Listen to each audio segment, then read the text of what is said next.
Saudara sekalian, bagi kita lah Natal itu ada. Tuhan Yesus datang karena kita. Dan kita mengucap syukur pada Tuhan. Dan kedatangan Tuhan itu mau mengembalikan apa yang dulu hilang oleh karena dosa. Karena dosa apa? Banyak sih akibatnya, ya. Karena dulu pertama-tama memang Hawa yang jatuh dosa dulu. Hawanya dimarahi Tuhan lebih dulu. Kamu akan mengandung, kamu akan punya anak dengan kesakitan, dan kamu akan dikuasai oleh suamimu, gitu. Ya. Untung dalam Tuhan Yesus sudah disamakan sekarang. Tidak ada laki, tidak ada perempuan, semua sama anak-anak Tuhan. Tapi kalau di luar Tuhan Yesus, itu perempuan biasanya dibuat kalahan tuh. Di Tiongkok diharuskan pakai sepatu kecil supaya kakinya kecil terus, tidak bisa lari. Di Arab sampai sekarang drive aja tidak boleh. Gitu. Teman-teman saya di Jakarta katanya yang Chinese tok-tok, kalau punya anak laki-laki dan perempuan, yang laki-laki dikasih makan dulu, sisanya baru yang perempuan. Gitu. Di India katanya zaman dulu, sekarang masih ada sedikit desa-desa itu, kalau suaminya mati, mereka dibujuki untuk ikut terjun di dalam api, korban daripada suami yang dibakar itu. Macam-macam sih. Pokoknya di luar Tuhan, yang kalah-kalah, yang menang-menang. Hukum rimba. Hanya di dalam Tuhan ada persamaan yang luar biasa. Itu.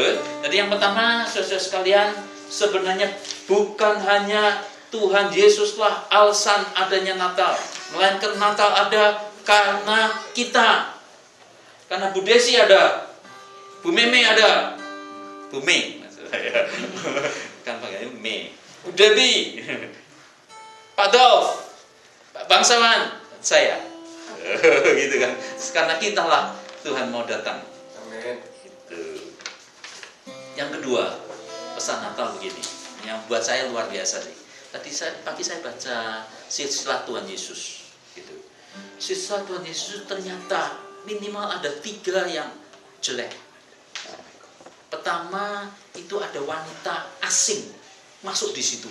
Itu kalau untuk orang Yahudi, aduh, ya, itu sama ada dengan apalah, ya, bangsa Yahudi itu kan merasa bangsa pilihan. Jadi kalau ada non Yahudi itu dianggap kurang aja.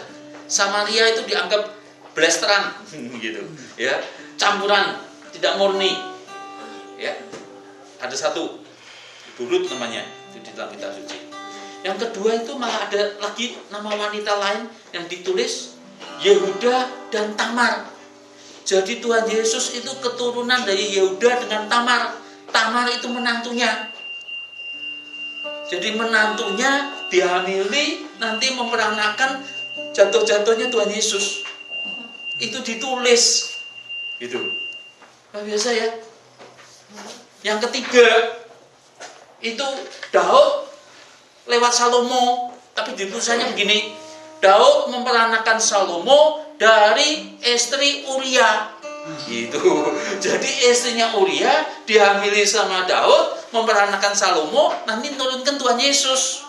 Jadi keturunannya orang Jawa bilang tidak genap, tidak beres. Gitu. Tapi kok munculnya kok Tuhan Yesus Kristus. Itu yang luar biasa. Yang luar biasa bagaimana sekalipun tidak beres, sekalipun terbatas, sekalipun penuh kekurangan, sekalipun keterbatasannya begitu banyak sekalipun, asal mau Tuhan ada di tengah-tengah mereka. Itu asal mau, Pak. Tadi kita janjian nih. Lalu saya kasih khotbah 5 menit, Pak Bangsawan. Ya toh?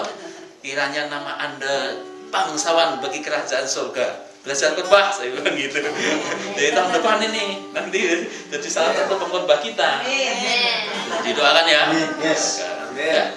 Lahir di Bethlehem, di kandang yang hina, keluarga yang bersahaja, bahkan keturunan orang-orang yang tidak beres. Keluarnya Tuhan Yesus. Itu yang luar biasa. Jadi Tuhan tuh mau aja. Tuhan mau sedia pakai hidup saudara dan saya. Amin. Dan yang terakhir, yang ketiga, jangan lupa sekalipun di kandang yang hina, ya, tapi jangan lupa ada bintang yang besar.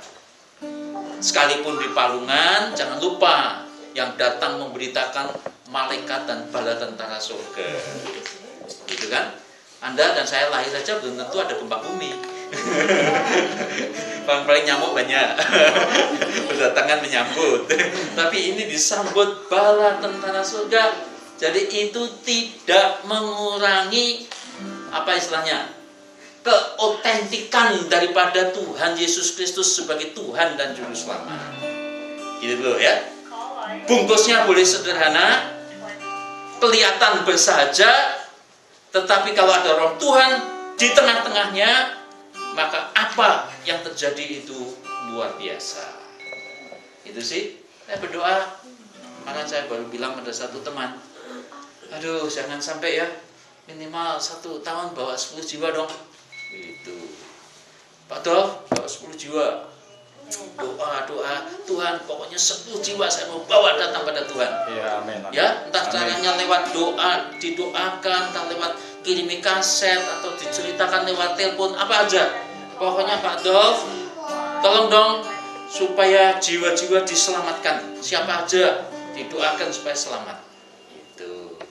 Jadi saudara sekalian, itu yang disebut dengan otentik Tuhan Yesus. Ya, boleh bungkusnya apa aja, tetapi kalau di tengah-tengahnya ada Tuhan yang hidup, jadi Amin. itu ya.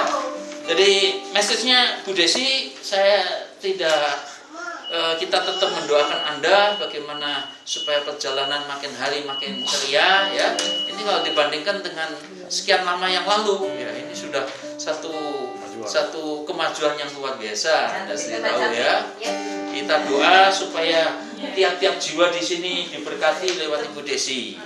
Dan kalau tiba harinya Bu Desi keluar dari tempat ini, ya, lebih banyak lagi. Dia masih utang dengan kita sebenarnya. Dia berjanji mau mengajak satu rombongan wanita itu untuk keliling Indonesia, ke Manado, ke Salatiga, Semarang dan Jakarta. Ya, jangan lupa itu ya.